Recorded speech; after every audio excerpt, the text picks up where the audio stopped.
Berita selanjutnya, setelah melakukan pemeriksaan puluhan saksi, Polres Ogan Ilir menangkap Kepala Desa Permata Baru inisial A karena melakukan korupsi dana desa dengan merugikan negara 338 juta rupiah.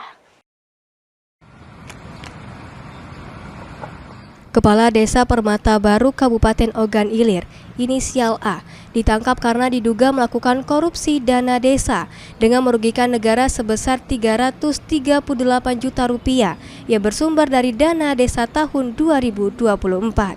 Saat ini berkas tersangka dipersiapkan untuk segera dilimpahkan dan segera didaftarkan dalam sidang di Pengadilan Tindak Pidana Korupsi Palembang. Guna mempertanggungjawabkan perbuatannya, tersangka dijerat pasal 2 ayat 1 dan pasal 3 Undang-Undang Nomor 31 Tahun 1999.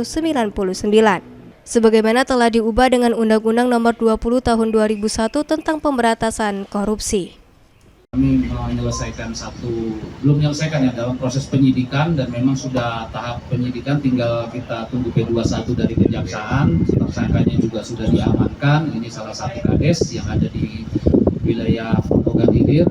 Saat ini TSK-nya sudah ditahan di rutan Tanjung Raja, sudah dititip di Tanjung Raja. Untuk nilai kerugiannya ini yaitu 388.356.393 rupiah. Ini berdasarkan audit kerugian keuangan negara dari Inspektorat.